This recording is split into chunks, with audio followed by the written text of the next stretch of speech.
अस्सलाम वालेकुम स्टूडेंट, कैसे हैं आप सब। Welcome my YouTube channel only for girls but boys can also watch. आज हम स्टार्ट करेंगे न्यू काउंटडाउन ग्रेड 7 का unit number 15 volume and surface area. तो चले आए बिना टाइम वेस्ट किए वीडियो को स्टार्ट करते हैं।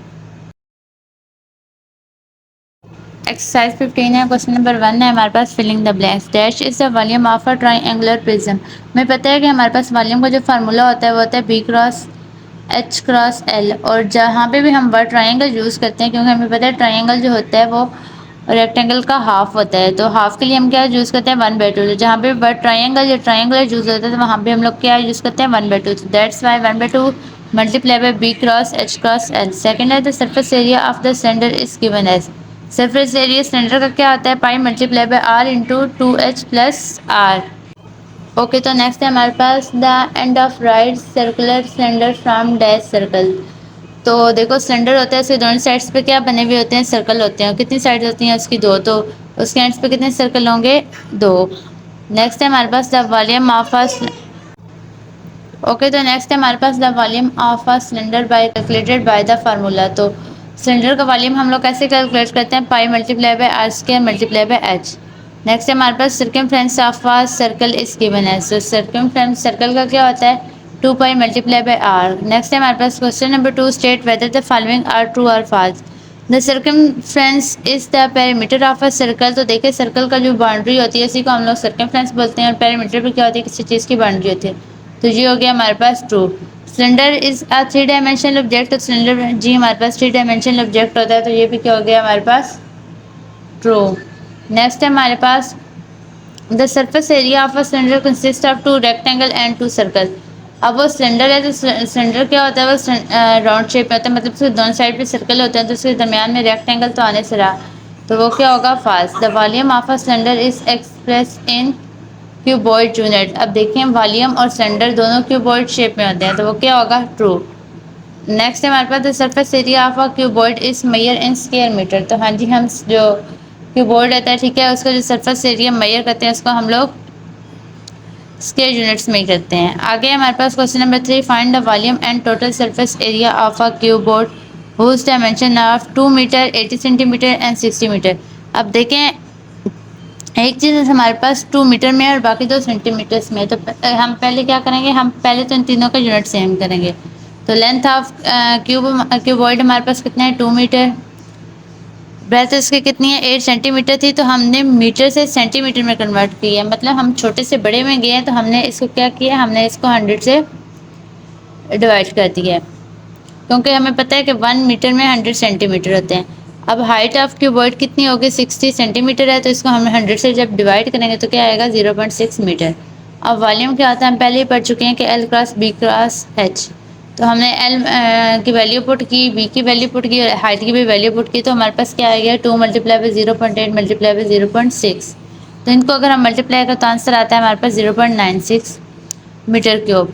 अब सेकंड चीज़ हमने फाइंड करनी थी टोटल सरफेस एरिया। तो टोटल सरफेस एरिया क्या होता है? 2 into L cross B plus B cross H plus H multiply by L. तो हमने इन तीनों की वैल्यू पुट कर दी। पहले हमने इन तीनों को ऐड किया, ठीक है, फिर 2 से मल्टीप्लाई हो रहा था, तो हमने जब उसे 2 से मल्टीप्लाई किया तो हमारे पास क्या आ गया? 6.56। नेक्स्ट क्वेश्चन नंबर 4 है हमारे पास, find the volume and total surface area of a cube whose H is 1.5। अब एच क्या होता है? इसकी वही लेंथ होती है, तो लेंथ ऑफ क्यूब क्या है हमारे पास? 1.5। और क्यूब का वॉल्यूम क्या होता है? L multiply by L multiply by L. तो 1.5 मल्टीप्लाई बाय 1.5 मल्टीप्लाई बाय 1.5, तीनों को मल्टीप्लाई करें तो हमारे पास क्या आता है? 3.375। अब ये तो हमारे पास सिर्फ वॉल्यूम आ गया क्यूब का। अब हमने क्या फाइंड करना है? Total surface area of cube. तो वो हमारे पास क्या होता है? 6 multiply by L multiply by L, मतलब कि 6 मल्टीप्लाई बाय एल स्क्वायर। तो हमने क्या किया? 6 मल्टीप्लाई बाय 1.5 मल्टीप्लाई बाय 1.5, तो टोटल हमारे पास क्या आ गया? 13.5। नेक्स्ट है question number 5, the H of a cube is 80 centimetre long and how will its volume and surface change if its edge is decrease by 10%। Cube है, ठीक है, उसका एक एज है, उसकी जो लेंथ है वो 80 सेंटीमीटर है। अब हमने क्या बताना है कि उसका वॉल्यूम और सरफेस चेंज किस तरह होंगे अगर उसका जो एज है, मतलब उसकी वो जो साइड थी, वो 10% डिक्रीज होगी, ठीक है। पहले हमारे पास एच क्या था, मतलब वो लेंथ क्या थी? 80 सेंटीमीटर। तो वॉल्यूम क्या होता है? 80 मल्टीप्लाई बाई 80, तो ये क्या आया? 5,12,000। अब हम करेंगे rate of reduction in length. Length में कितनी परसेंट कम हुई थी? 10%। तो 10% कम काम किस तरह करते होते हैं? अब 10% है, परसेंटेज हमारे पास कितने होते हैं आउट ऑफ 100? तो 100 माइनस 10 डिवाइडेड बाय, हमने 100 क्यों किया? क्योंकि हमें पता है कि जब हम परसेंटेज का साइन हटाते हैं तो हम उसको 10 से डिवाइड करते होते हैं, और परसेंटेज टोटल कितने में से होती है? 10 में से, सॉरी 100 में से होती है। हम उसे डिवाइड कैसे करते हैं? 100 से ही करते हैं। तो 100 माइनस 10 डिवाइडेड बाय 100 किया और मल्टीप्लाई, हमारे पास लेंथ क्या आई थी उसकी, मतलब एक साइड की जो लेंथ क्या है वो है 80। तो अब 100 में से 10 निकाल तो हमारे पास क्या आ जाता है? 90। 90 डिवाइडेड बाई हमने 10 किया और मल्टीप्लाई बाई हमने 80 कर दी, तो वो आ गया हमारे पास 72। अब न्यू वो जो क्यूब है, ठीक है, उसकी न्यू लेंथ कितनी आई है? वो 72 आई है। अब हम उसका न्यू वॉल्यूम फाइंड करेंगे तो क्या आ जाएगा? 72, क्योंकि हमें पता है कि वॉल्यूम का फार्मूला क्या होता है?